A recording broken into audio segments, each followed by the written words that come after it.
Hey guys, it's Matt. In a few minutes, I'm going to read an email from Frank. Don't worry, Frank, no personal information will be shown, just the text of your email. People have sent me a lot of amazing things over the years, and although all of it sinks into me, and then it helps me form my understanding of reality and what's going on, then that gets back out to you. So it's all an influence on me, as pretty much every great comment that I've closely read. But these emails deserve to be read. I've probably over the years only shared about 5% of all the amazing, truly amazing things that have come into me. I'm going to pull them off to the side and do more videos where we just go over the email.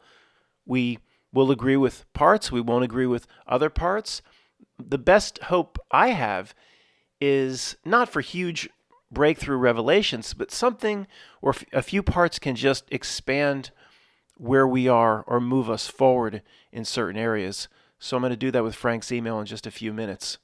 And many of you know over the years I've called this sort of thing just an exercise in thinking big. Doesn't have to be exactly right, doesn't need to be a huge breakthrough, just an exercise in thinking big. And I thought, well, should I call them thought experiments? And I was looking at the definition of what a thought experiment is. It's pretty broad and loose, so I think I can use that as well. But I like what I stumbled across at one website that was the first few seconds leading into this video. So they said something like, this thought experiment helps disentangle you from, I forget exactly what it said, preconceived notions, or disentangle you from your thoughts. And, if we get nothing else out of these types of exercises, they do help us disentangle. We're all not quite there yet. I carry huge bias. We all do. We all haven't dropped the veils that we need to. Our perception is expanded, but it's still relatively narrow as to what it can be. So probably we'll never get there for the rest of our lives. We should, like that opening quote said, we should always do things that help us disentangle. And our entire birth through, say, our entire education in through our 20s, the entire purpose of society is to entangle a thought process. All right, let's jump in. Some of the slides, I guess it's very small, very hard to read. This is for me. Better if you don't read ahead anyway. I'm going to read every bit of it. Don't worry about seeing it. Matt, I've been hearing lately about only 20 to 30% of humans are born with an inner dialogue. Have you heard this? I have. Here's my rough take, hoping to hear your thoughts. A double entendre, Frank. All men are not created equal. I've recently heard estimates of up to 70 to 80% of human beings do not have an inner dialogue going on. They don't worry about whether what they do is right or wrong or the consequences of their actions. They're unable to reason as to what is morally right in a given situation. They have no capability of critical thinking or cognitive reasoning. They need guidance and instructions throughout life, and supposedly this secret has been kept from the 20 to 30% of thinking/reasoning/creative human beings for ages. This would explain the constant media/government mind control bombardment from cradle to grave. The not-nilk needs the creativity of the thinkers to build the reality that they envision. Okay, we'll dive in and analyze each section one by one. You may want to comment on each section one by one. There's two other sections, so 3 in total. So you could say section 1 comment. Do you have any practical experience in what's being said here? We'll go over it again. Any personal examples? Do you believe any part of any section is absolute horseshit? If that's the case, Frank and I want to hear from you. So yes, I have heard this. It's not come up that often. A few times here and there over many years. Comes up every year or two and very fleeting. I've never dived into it past the first level, but I have heard this. And again, in thinking about it, but not past the first level, I thought, well, okay, Matt's always having an inner conversation with himself. Matt talks to himself in videos, but does my friend Tony say, do I really want to do that? Having the inner dialogue, the conversation in English or whatever your language is, in your own mind, maybe about conscious issues, conscience, conscious issues, the moral side.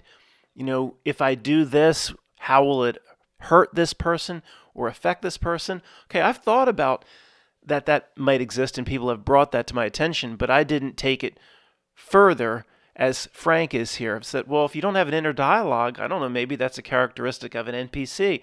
I don't know. I never thought about it past first level.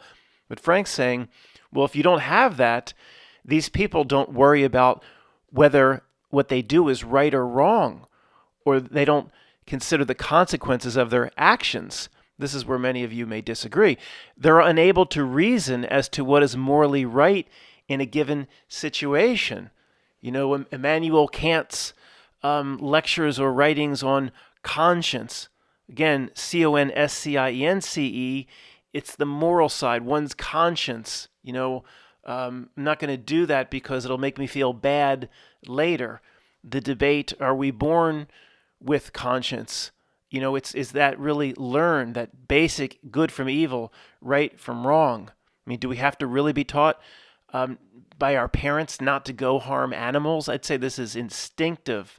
I mean, and he's saying, well, maybe those that don't have the dialogue, you know, they don't have this type of conscience. So that the government kind of steps up and tells everybody in certain regards how to act and what is right and what is wrong. If everybody truly had a conscience, and you really would feel bad if you crushed a bug, or, you know, I take it to kind of ridiculous degrees now, putting mosquitoes outside, and, you know, maybe that's getting a little bit out of control, but you know what I'm saying.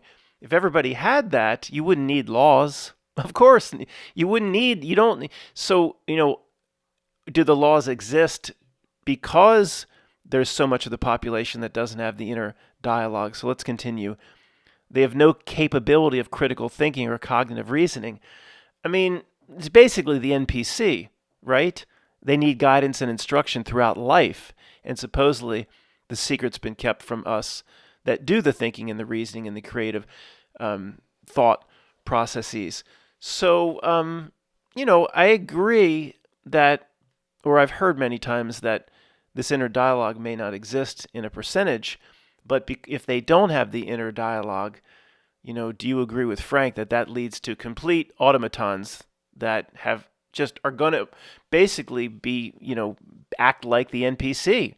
That if you don't have the inner dialogue, that leads to so much else, which I never thought about. Okay, this dilemma as to who has the inner dialogue, it exists now. I don't know the answer. It does come up every so often, but it doesn't seem like this is so hard to figure out going forward. I mean, if anybody listening to the sound of my voice was independently wealthy and they could drop everything they're doing and they could hire 5 people to go out on street corners, assuming they have the proper permitting, of course, and stand with sandwich signs on saying, can I ask you a question before you decide to smash a bug or whatever, or before you decide to do this or that, do you have an inner dialogue, an inner conversation in English, rationing everything out, looking at all the different... I mean, I don't know if somebody just went out and asked 1,000 people, or we'd have the sample size to know who has an inner dialogue or not. But it's just one of those things in reality that probably that type of experiment will never get done. If it has been done, and it has been published by the New England Journal of Medicine or something that's high not milk, the question comes, should we believe it? I don't know about you, but we've been trained to be highly skeptical in these circles of things that come out of, Obama's dormitory at the Ivy League, if you see what I'm saying. Let's move to section 2. WTF are we? Imagine a colossal rainbow of a gazillion colors that takes up the entire space of the universe. Is the magenta in there, Frank? Bands of a gazillion colors permeate absolutely everything. Now imagine that the rainbow is not visible, but made up of invisible frequencies rather than colors. Imagine that each frequency is like an individual radio station.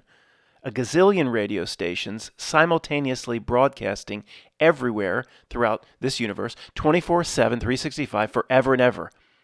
Who the heck listens to these stations? Next section. Your mommy and daddy got together and made a brand new meat antenna. That sounds romantic. Frank? Here it's covered, but it says, Mommy and Daddy's new meat antenna is the only meat antenna in existence tuned to pick up the frequency coming from your very own radio station. I have my very own WMAT. It's Matt's. In my case, WFRK. And if it was on the other side of the Mississippi, Frank would be KFRUK. WBOB for Bob, etc. You get it. Each frequency in the universe is only able to manifest or broadcast into this realm once a meat antenna tuned to that specific frequency has been produced. The frequency was always present, but must have a tuned antenna in our realm to receive the broadcast. That's interesting. Last part. So to recap, each of us is like a frequency broadcast to our unique DNA/brain antenna. Your antenna may be similar, identical, or close in design to the antenna that had previously existed. So you might pick up a frequency bleed through from a past incarnation, or possibly a full-on reincarnation. Let's go on to the last section. Not all frequencies are created equal.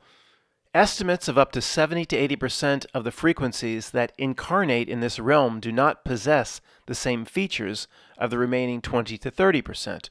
Getting back to the inner dialogue, I'm sure.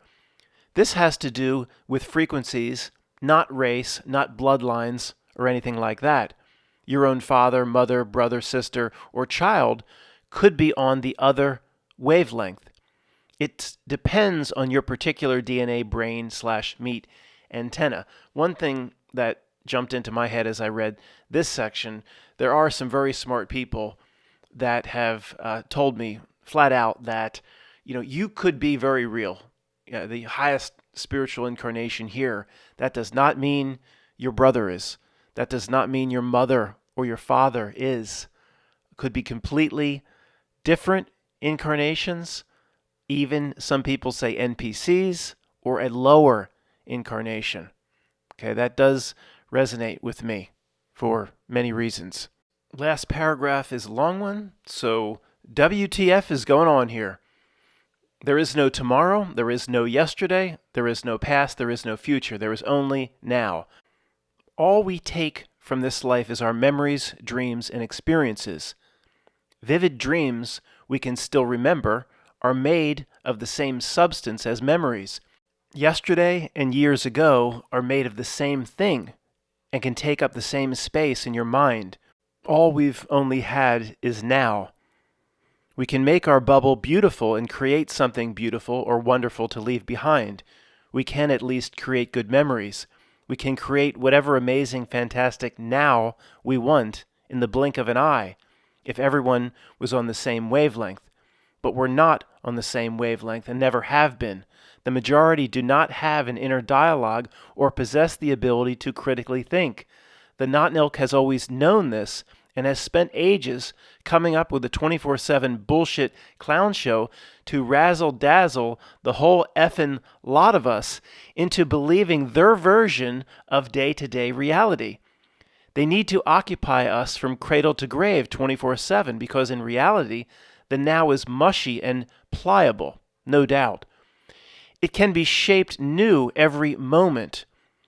We only have them reinforcing their BS history clown show from birth to death 24/7. So we work till we die while we continue to live off the money we make and the fruits of our labor and creativity. Okay, let me just show this image while I go back to the second section. We'll discuss that. Remember, the second section was there is an infinite amount of frequencies, the way he's described it, or trillions, and they always exist in whatever this universe is. By the way, Frank, if this isn't exactly how reality works, it'd make a great sci-fi novel if you want to start writing that, whatever we don't agree on in terms of how this actually works. Again, it's a thought experiment, and I think it's very helpful, and we'll continue to do this. So there's frequencies that are just existing. The baby is made, the meat antenna, Frank so eloquently and romantically put it. And the meat antenna then picks up a certain frequency.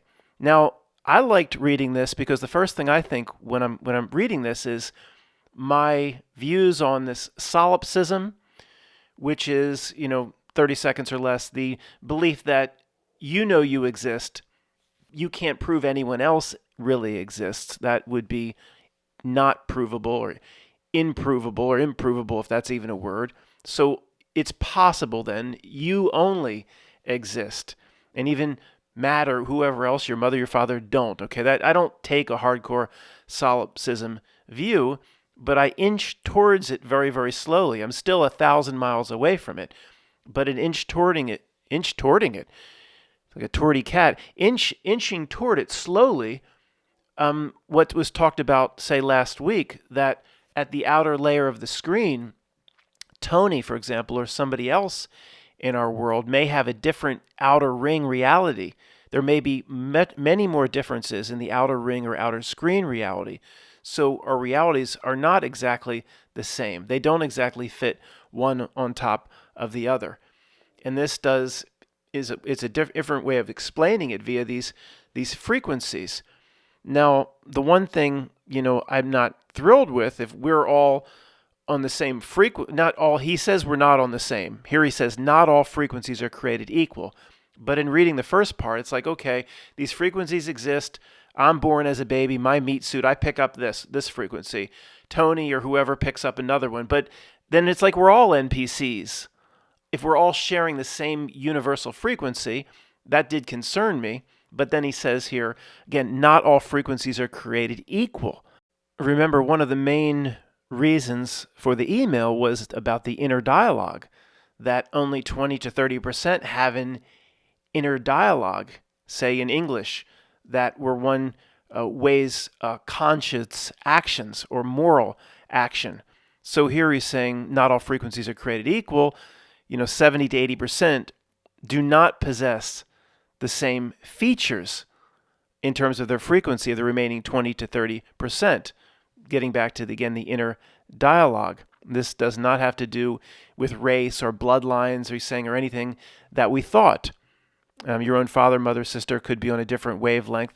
Okay, doesn't get into it in too much detail, but, I'm not thrilled that the way he puts this, that I would be on the exact same mechanism as my friend Tony or something like that, but he's saying the mechanism is the same. For some reason, there's a difference in the frequency, but he doesn't go on to say that there is a true higher self behind that frequency or anything like that, but it does open up those possibilities. Another reason I don't like this frequency that's broadcast throughout the universe and my meat suit comes out and I get on a different one, it doesn't really line up in terms of with what self-determination or freedom of thought and action. For all in different frequencies, but that is worth another conversation.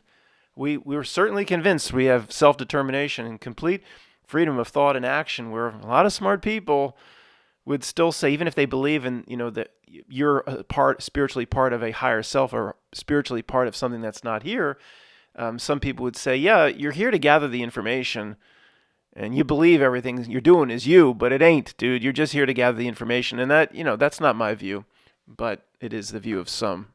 The one thing I kind of like with the gazillion frequency explanation is it does line up with, again, what I've been talking about recently, that I'm very convinced now that at the outer ring or screen level, I might not share, or I'm confident I don't share exactly the same reality as my friend Tony or someone else.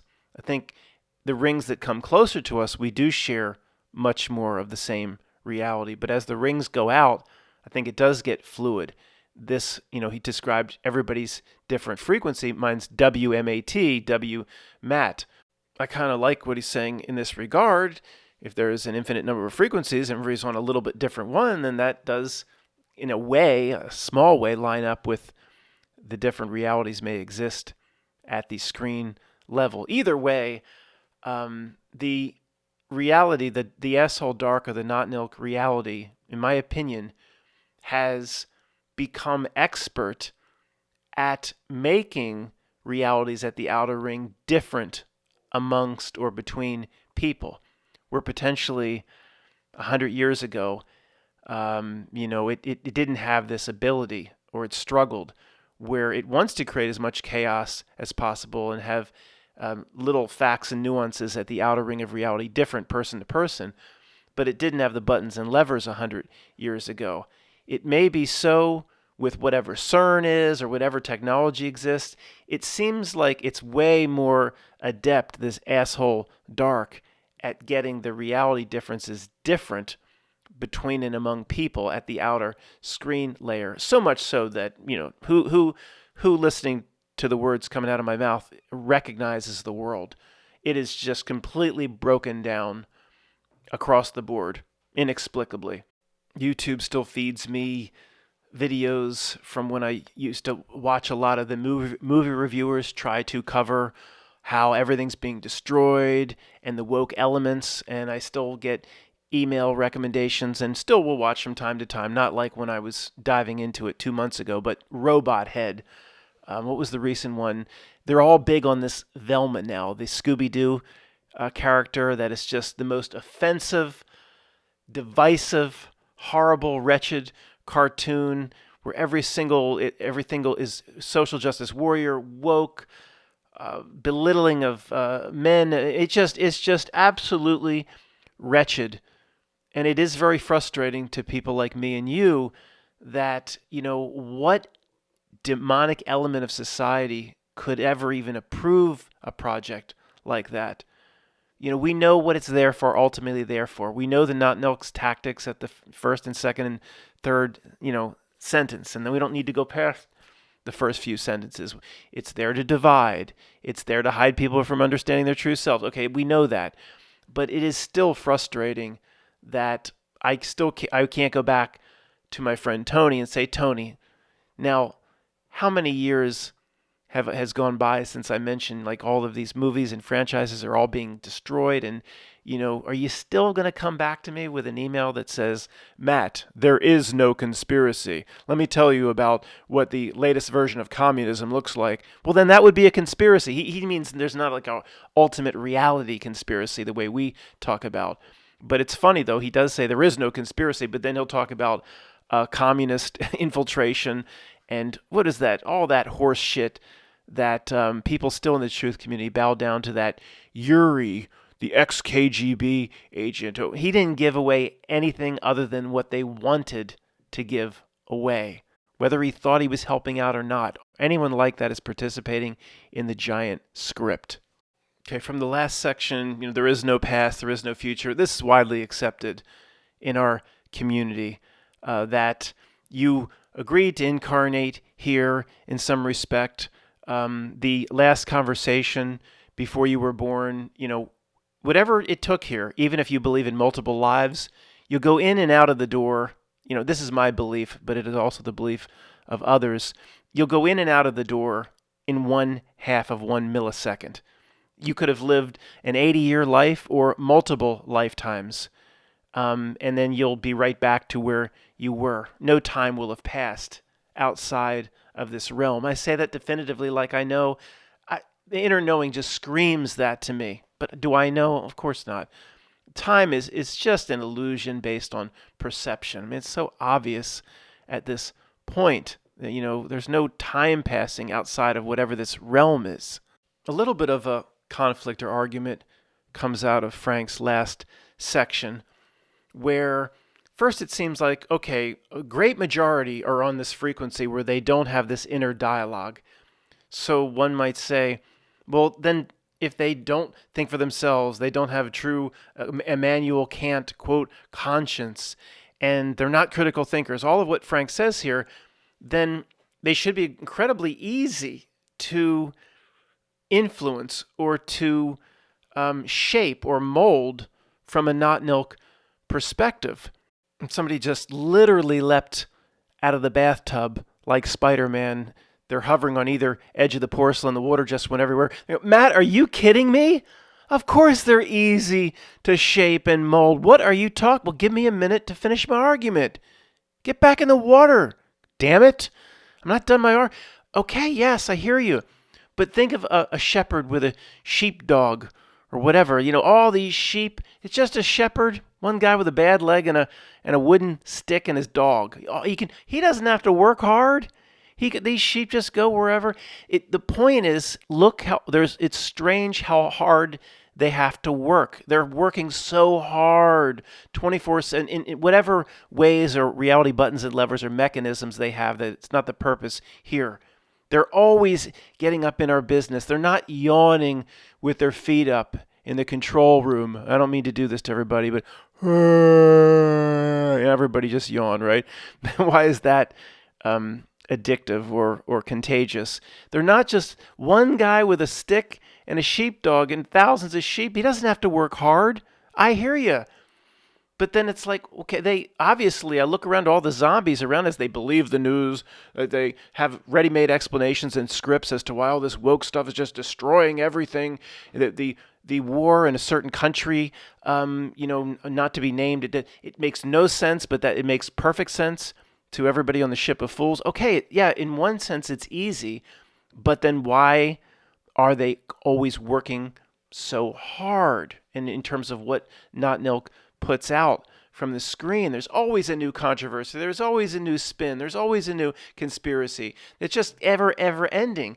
And the only way to reconcile those two is someone might say, well, Matt, now that they understand the reality buttons and levers, they have a certain goal or place they want to go. They're very eager to get there.